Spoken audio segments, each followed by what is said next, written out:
Hey, how are you doing today? I hope this video finds you doing well. Hell, I hope you're on top of the world. If this is the first time you've ever watched one of my videos, my name's Ricky Dye, and I went to prison when I was 15 years old. And I was in there for 20 and a half years. I got out when I was almost 35. And I make these videos, and I started at the beginning, telling my story, what happened, why it happened, the crime, what happened. I went to juvenile center and was certified as an adult, sent to prison with grown men. And I've been telling my story from the beginning, and I'm telling it all the way through in the hopes that I am deter some other person from making the same mistake I did. That's what these videos are all about. And I also talk a lot about your perception on the world and positivity and things like that. So if you'd like to check some of it out, man, go back, check them out, catch up with us, man. If for the guys that watch all the time, hey man, thank all you guys for your concern. As you know, I've been missing in action. It was a real rough week for me. Uh, be honest, I had a bill coming up. I knew how I was going to take care of it. It's not like I didn't have a plan to pay the bill or anything like that. I had it covered, knew what I needed to do to take care of it.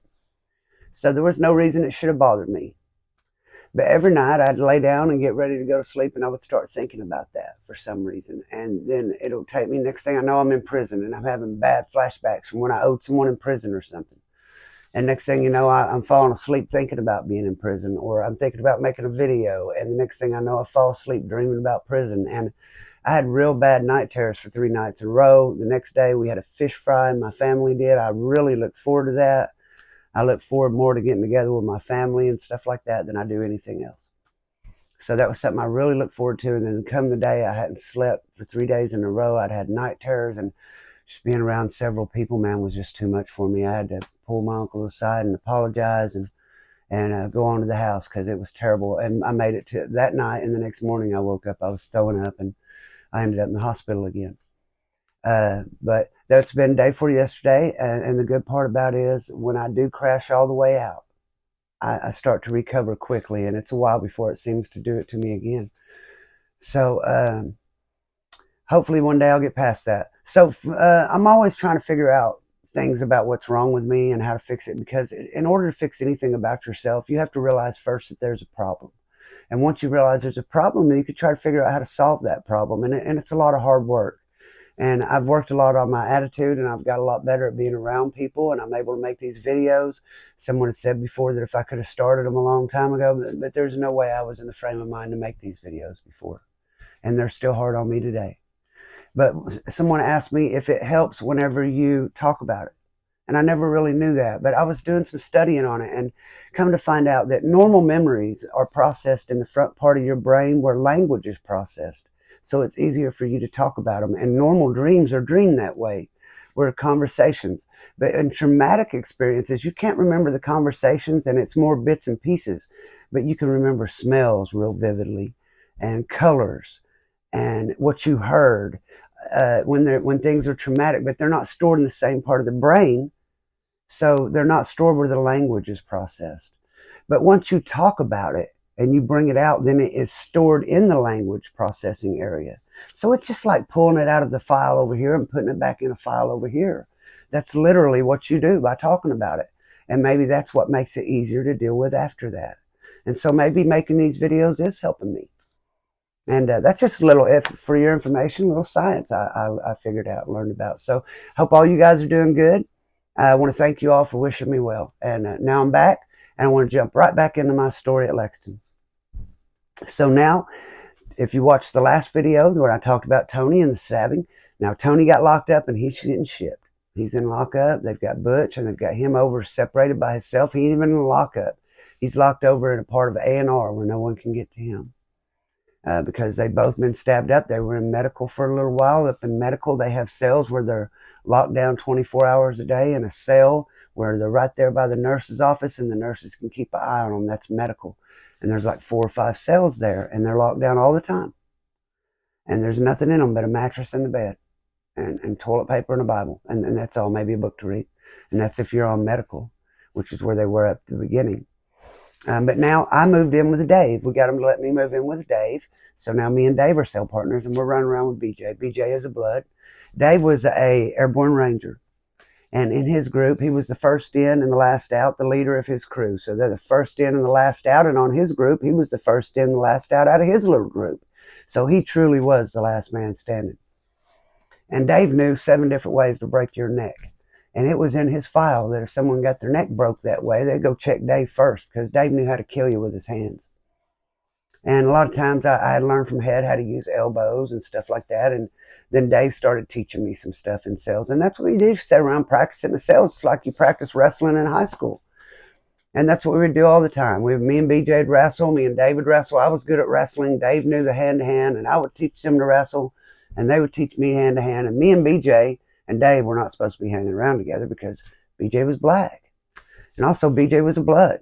And at the time, there weren't a lot of gangs, but there were starting to be more gangs. But the things was, the people who were Bloods and Crips, they weren't older guys. They were all young guys. There was no older guys that were like, there's one guy, there was an older guy. His name was Trayvon. He was an older black guy, and he commanded all the respect when he was a younger man. Now, whenever there were a lot of gang members later on, and he got older, there were younger guys who, of course, come along and show their muscle like he's not what he used to be. But we all have our time. We're young when we're young men, when we're the young bull in the patch. And then later, there's another young bull comes along, and then we're the older bull, and we have to move aside. And that's tough for us men, but it happens. It always happens. So Dave, he's around, I think he's 23 or 24, and BJ's around that age, and I was 19. And after lunch, every day, we get up in the morning, and BJ had a job doing the run on his side. Me and Dave lived on 4.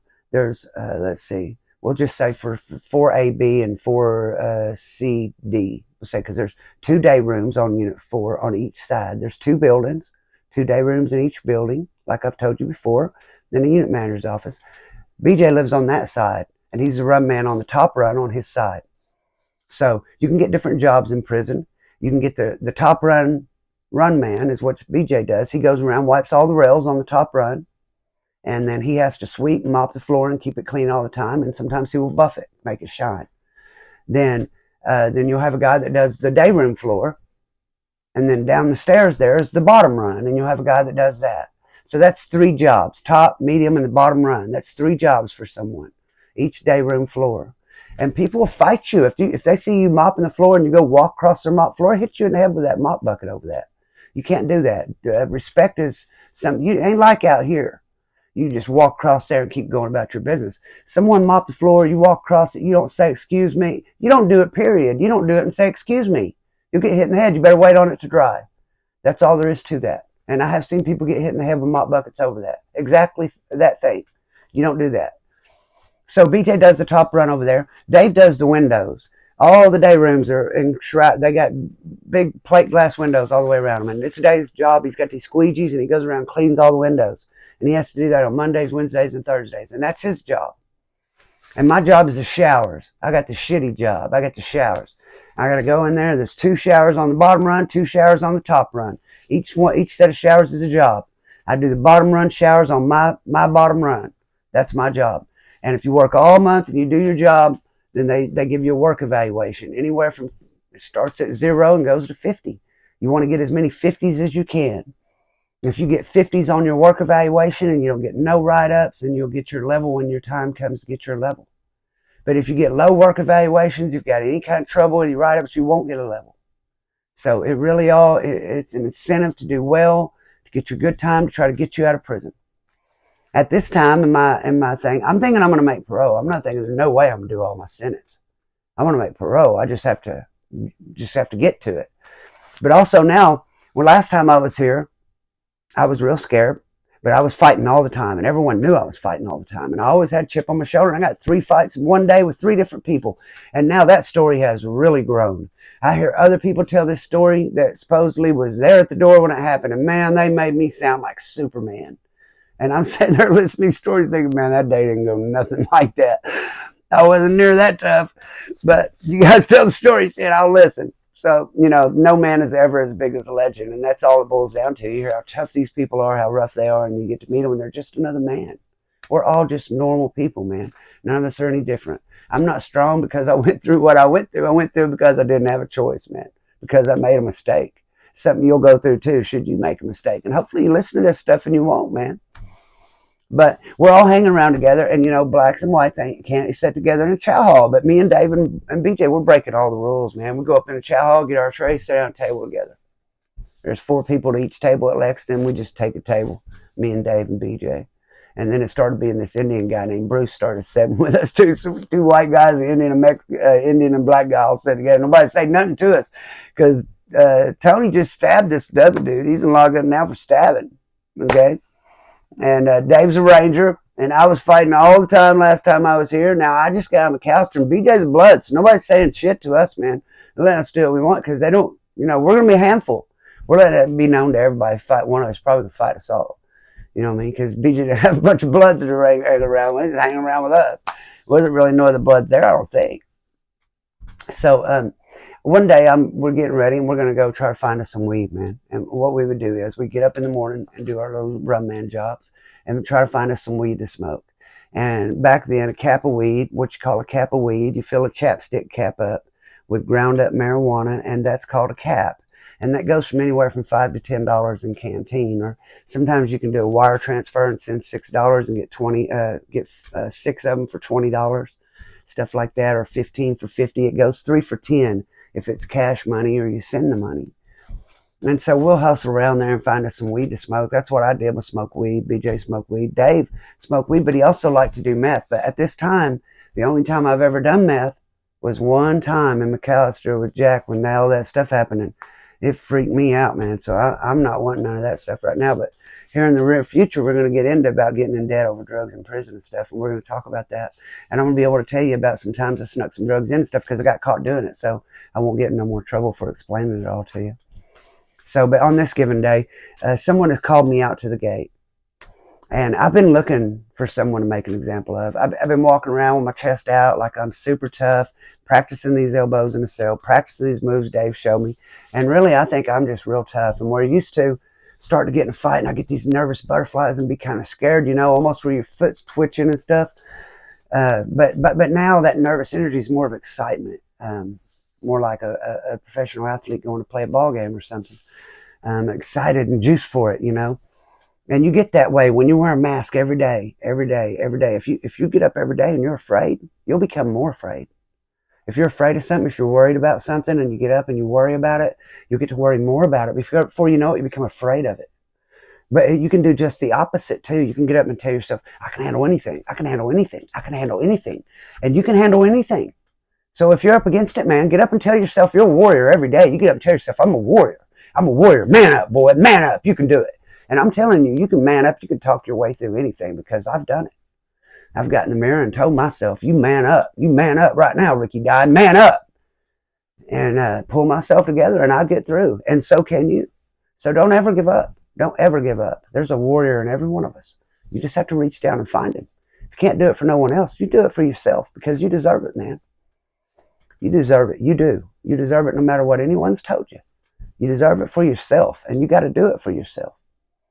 So, but I'm running around with this chip on my shoulder. I'm looking for someone to make an advantage of because now I know I can fight a lot better now than I used to be able to. I've put on about 30 pounds, and I work out every day in the morning. We'll go and run around, do our jobs, chase us a little weed, and then after lunch, me and BJ will go play basketball all afternoon. And then after we go eat supper, and then after supper, me and Dave and BJ will go work out. So I got muscles on me. Shoot, I'm walking around. I ain't like a skinny old man like I am now. Shoot, I'm walking around there, my chest sticking out, got cuts, 6-pack. Shoot, I'm thinking I'm tough. And somebody calls me to the gate, and I go to holler at them. And now what it is, the wall's got a wall around this, okay? The yard's open. You can go set out on the yard and talk to people. But you can't go inside other units. They got iron fences that, like right here, you can stop at the gate, have someone that lives on the unit go get who you want, bring them out to the yard, and you could sit out there and talk. There's a little volleyball pit out there. You can play volleyball in the yard. There's a horseshoe pits out there. And it's all right under the guards now. The guards can look right down and see you. Central control's right there. So there's nothing hid. Everything's out in the open. Or there's a ball field, but at night the ball field gets closed, but you could sit out on the yard. And so somebody calls for me, and I went out to the gate, and there's this kind of big black guy standing there named Tony, and Tony's kind of buff, man. But lucky for me, he's uncoordinated, couldn't really fight. But at the time, I didn't know that.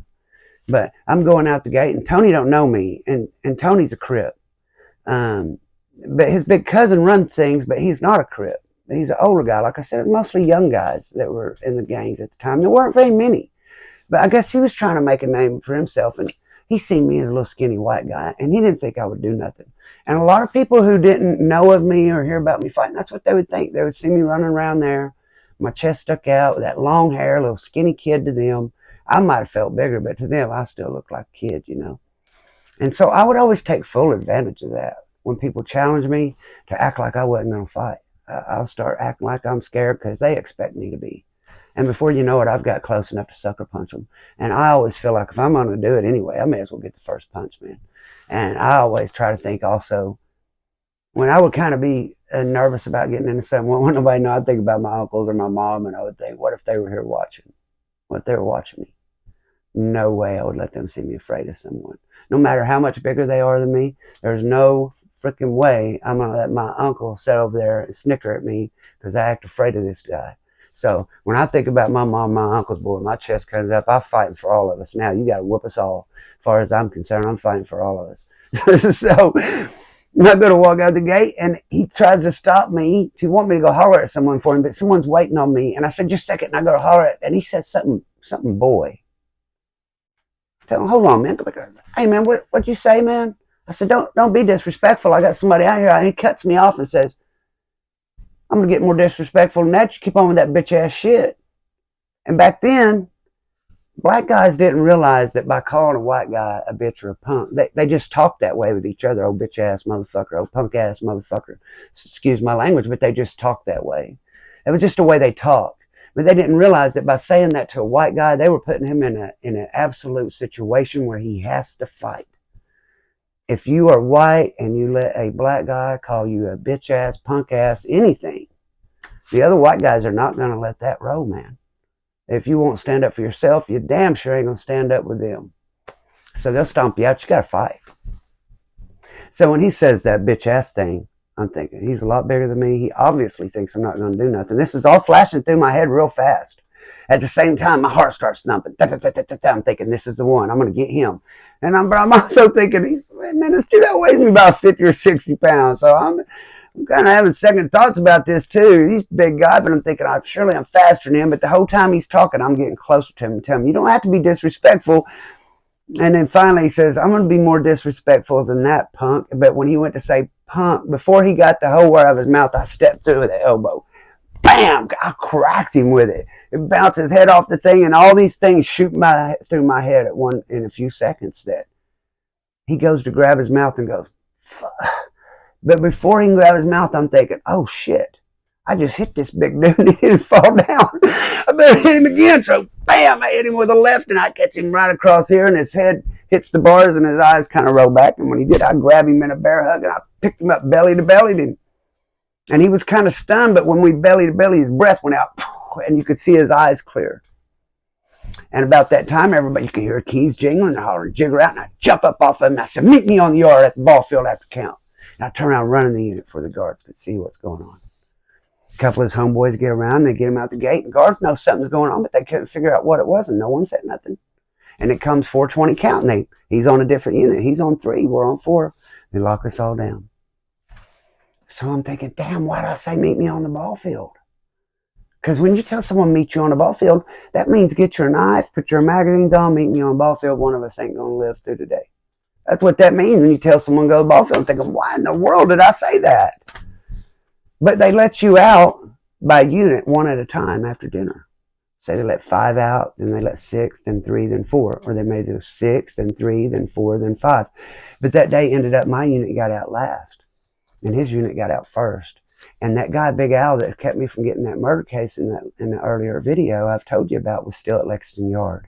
And by this time, there's no Aryan Brotherhood at the time. It's just all the white guys stick together and all the black guys stick together for the most part. There's very few gangs. And Big Al was pretty much the head white guy on the yard. He'd been there a long time. Everyone had a lot of respect for Big Al. And he liked me. He always had. So I've known him for years now. And I come down there, and now Tony, his cousin's Casey, and he's the most respected black guy on the yard. And that's his little nephew. I said his cousin, but it's his little nephew. So Big Al's talking to Tony, and they're trying to run middle and trying to get all this squashed. I mean, Casey and Big Al are talking, trying to squash things between me and Tony. And Tony's mad because I sucker punched him. But I'm saying he called me a bitch ass and a punk. I had to do something. I had to hit him or tell him or stab him, tell him meet me on the ball field. So I said he's twice my size. So damn right I hit him first. He's too big to wait and let him hit me first. He already said what he said. I had to do something, so I hit him first.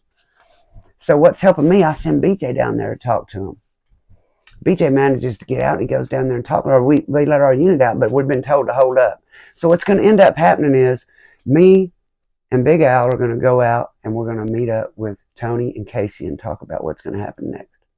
I've got magazines on. I've got a knife held in the back of my shirt. I don't know what he's got, but in the meantime, I'm sending BJ back and forth to talk to the black guys down there and find out what's going on. And he's done wormed himself all the way up in the cell where they're talking about what's going on.